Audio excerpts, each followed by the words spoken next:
Alright, everybody, this is the first episode of Tankie Talks. I got my communist poster in the back of two men kissing because, newsflash, I'm gay. I just finished doing my daily workout in full armor. Um, I'm gonna talk about some stuff. Basically, the point of this video is gonna be to educate any Marxists who are scared about the future, who aren't sure where to progress from here, who are tired of the CPUSA following the Democratic Party line. And this is just going to be basically a rant video. I'm pretty drunk right now. Almost the 4th of July. I think it actually is officially the 4th of July because 12 o'clock hit. And for all of you saying that it's not American to believe in communism, I would just point you to Eugene Debs or Huey P. Newton or Bobby Seale, founders of the American Socialist Party or the Black Panther Party, respectively. Communism is gonna be in every country, basically. There is no only Russian or only Chinese communism. It happens naturally in every country because every country has workers, and workers need to express themselves. They need to make themselves heard, and thus I'm here. I also have the machete for my Hispanic people who are listening. Put that right there. Also, where's oh, it fell down. I have a cute little manta ray. Oh, he's cute. He smells a little bit like chlorine. I can't smell it now because of the mask, obviously. This is the first episode of Tankie Talks, where I just basically rant on where I think communism is headed and what I think it should be applied on into the future. I'm gonna hop right into it. I know this intro has been a bit long. Sorry, I'm a little bit inebriated. Had 2 shooters after work. Then I had a Heineken for dinner, of course, with some Indomie. For my people that know, you know. And some Filipino hot dogs, which are surprisingly good. I'm gonna be honest, I was kind of skeptical of the cheddar infused hot dogs, but it's a good amount of protein. Just got done with my workout. Yeah. Okay, let's get started. So basically, the applications of communism in the United States. I'm gonna say that most people who are interested in communism are probably part of the LGBTQIA plus, like myself, who are gay or in a gay relationship, or people of color, or Mexicans, blacks, Asians, all the spectrums of the rainbow. Basically, the Republican Party basically wants us dead. They don't want us to exist anymore. They want us to fill out racial or gender cards and want us to segregate from the normal population. But basically, the point of this video is to say that anyone who is interested in Marxism and wants to apply it into the future needs to understand the importance of the underground economy.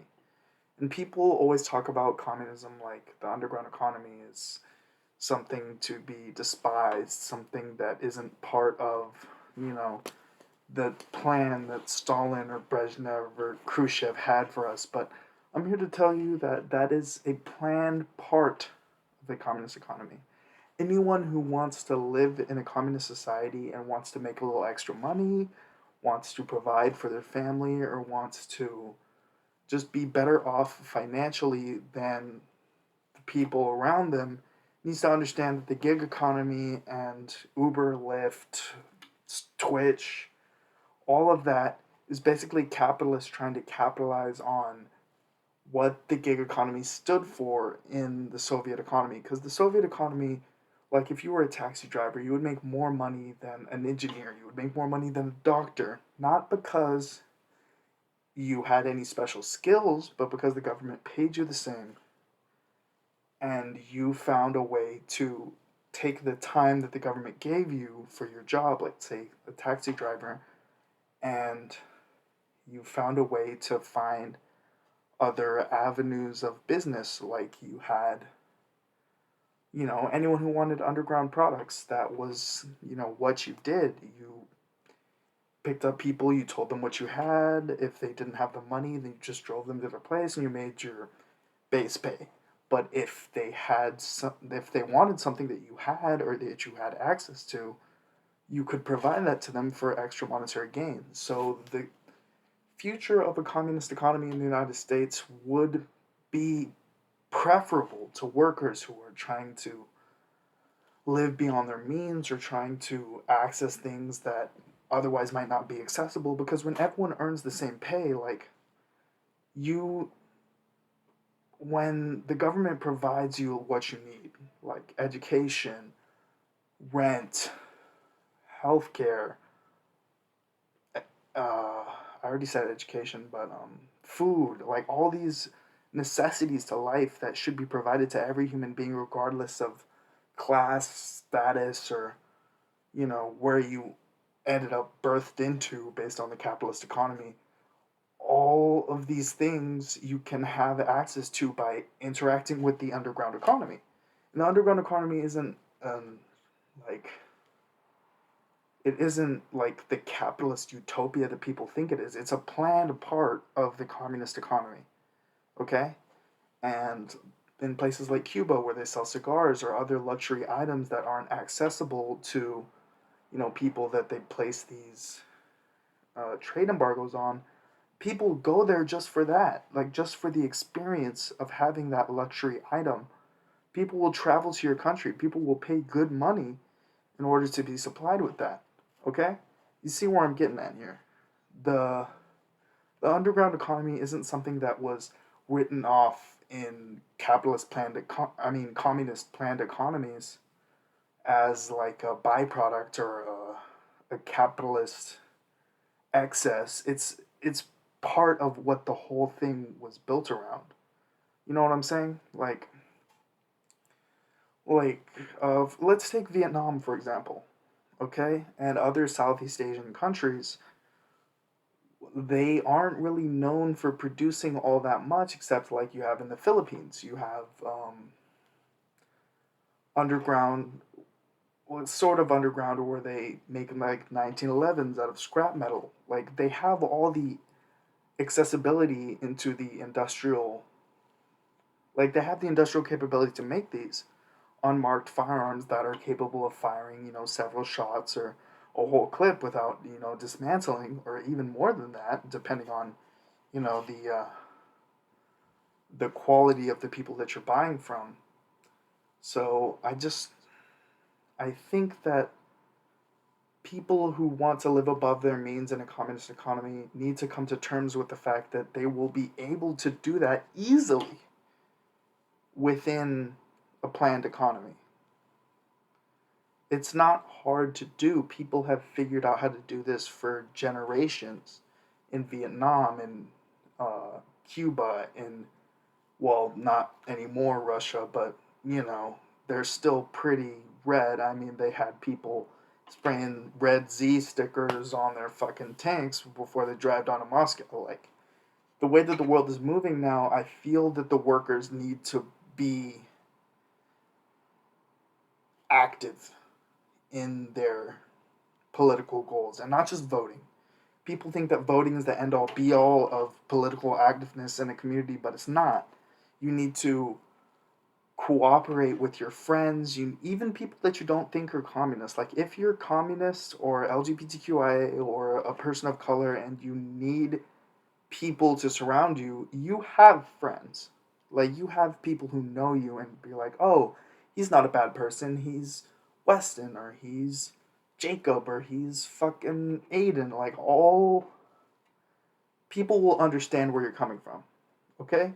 Even if it's your friends, your family, even the close, tight knit group you have, you need to prepare for the fact that the United States is coming very far right. Like, Ron DeSantis is basically advocating for the extermination of people like me, people like us, and we need to organize and cooperate with people, even if you don't think they're of your same like ideological background. Trust me, people don't like bullies, okay?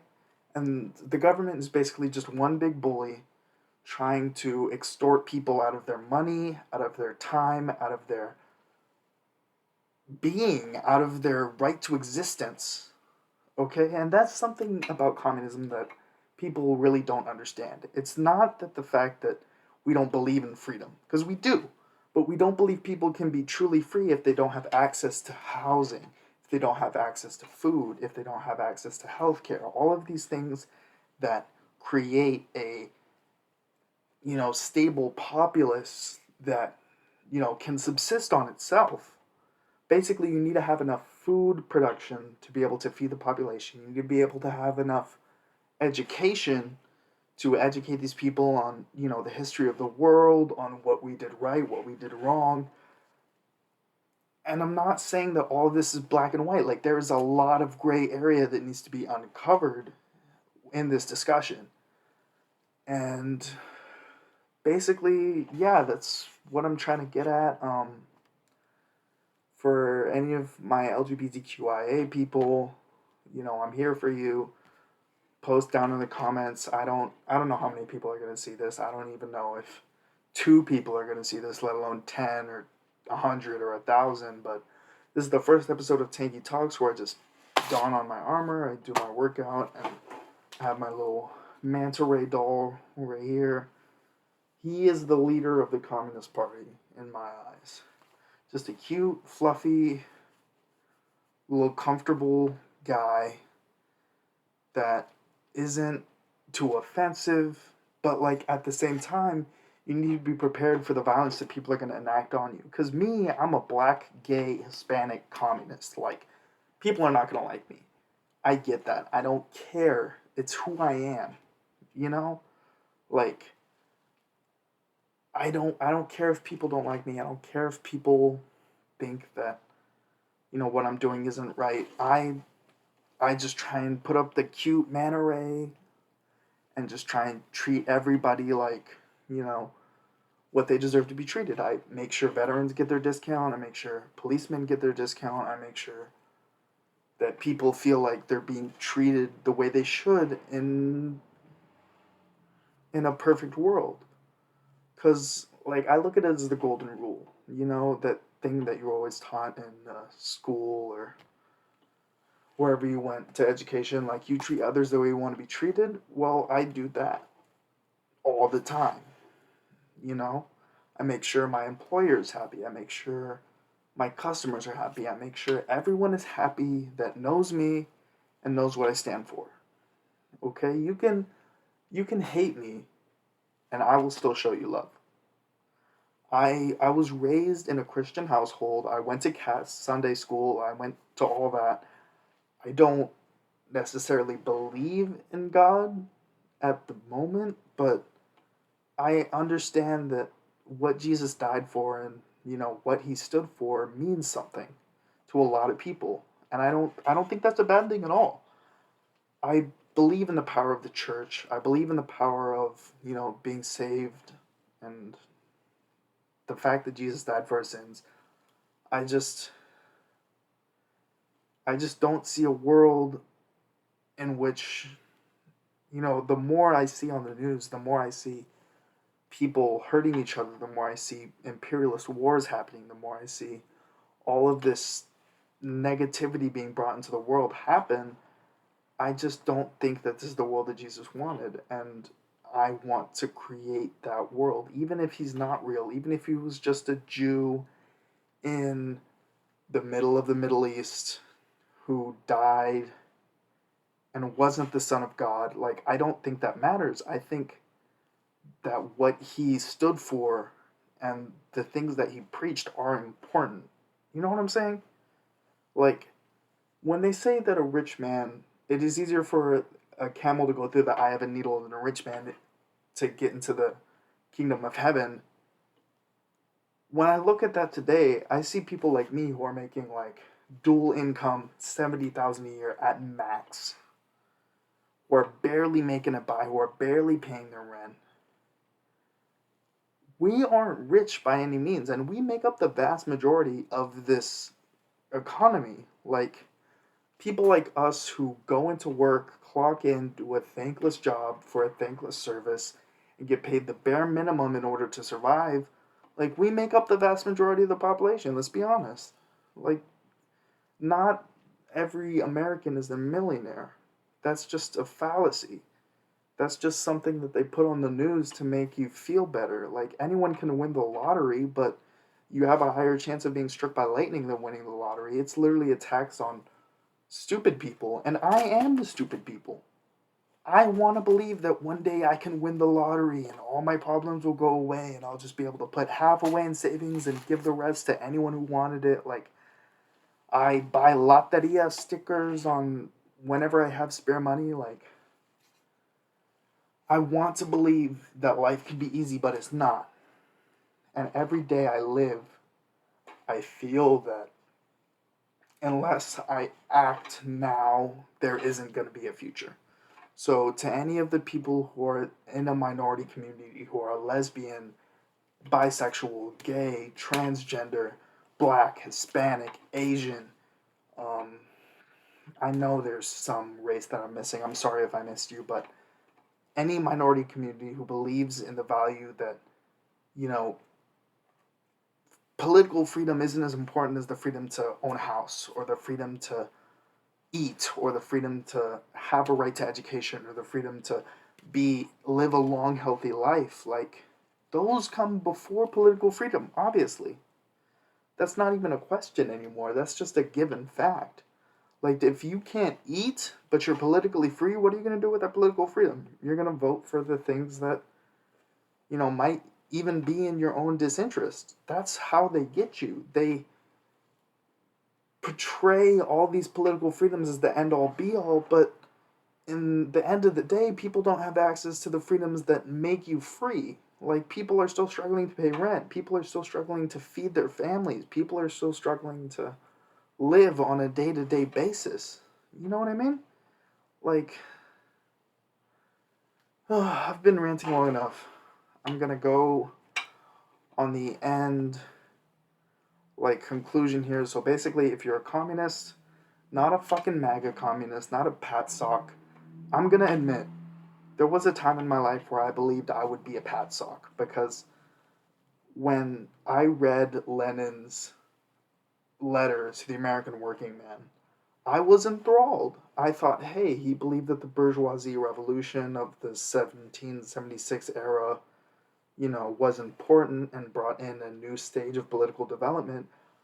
I wanted to believe that America could, usher in the second revolution of a truly proletarian revolution, where people were fed up with the political establishment, where people were fed up with, the way things are going on, and they just up to the next stage. They said, hey, we went from a bourgeois revolution to a proletarian revolution. We now want to enact the will of the proletariat onto the masses, and we don't care how many bourgeoisie billionaires it takes to get there.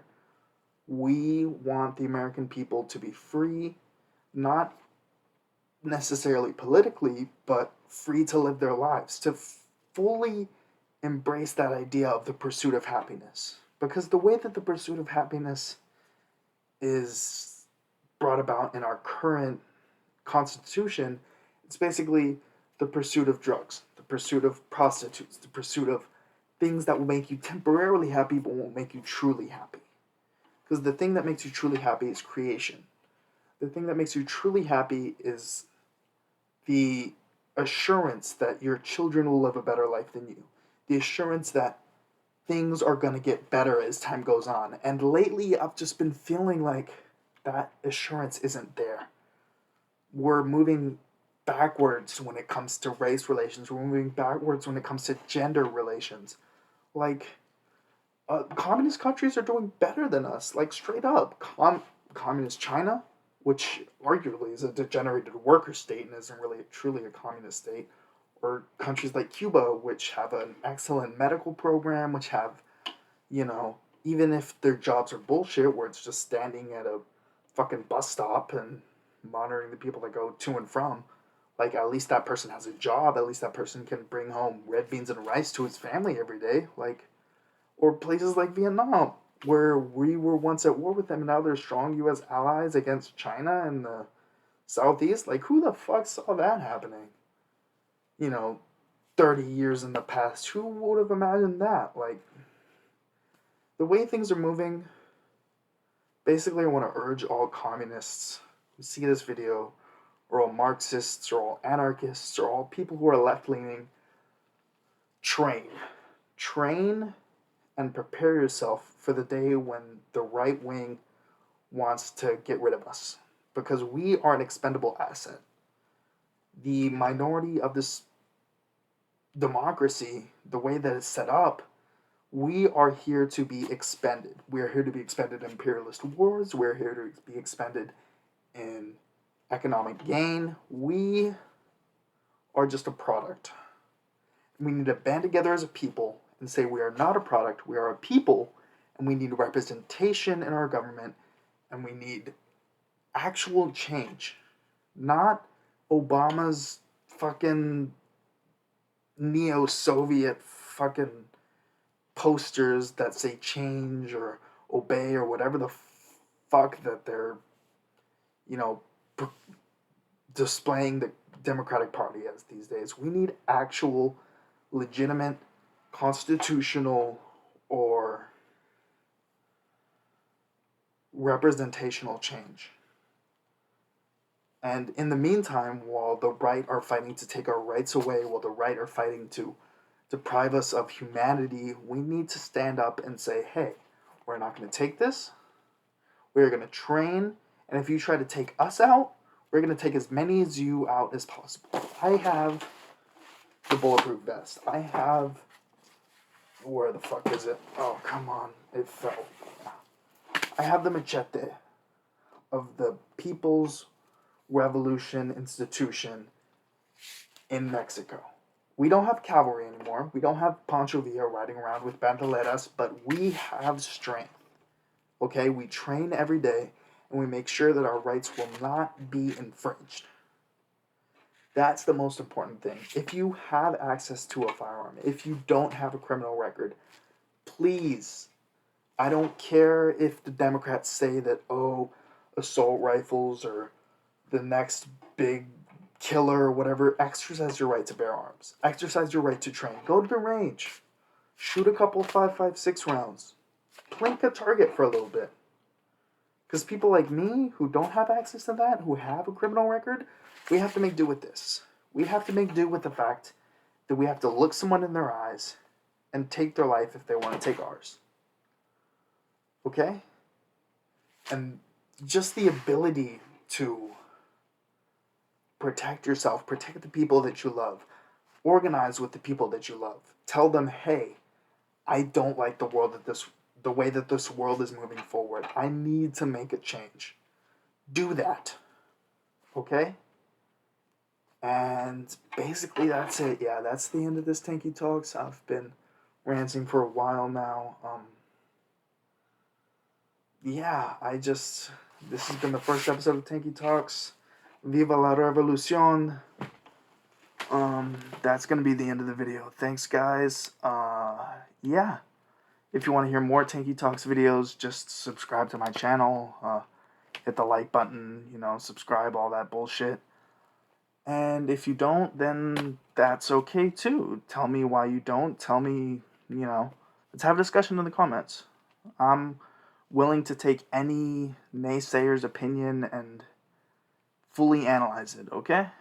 That's what this Tanky Talk is all about. It's just about getting inebriated, talking about what's on my mind, and just venting a little bit. And I'm glad that you were here to hear me just spill my heart out, basically. Alright. Have a fantastic day. Happy 4th of July. Remember Eugene Debs. Remember Huey Newton. Remember Bobby Seale. Remember that communism isn't a foreign idea. It has existed in the United States for a long time. Okay? And yeah, that's it. Have a happy 4th of July. Happy Independence Day, everyone. Protect your rights. Protect the ones you love. And have a good day. Bye-bye.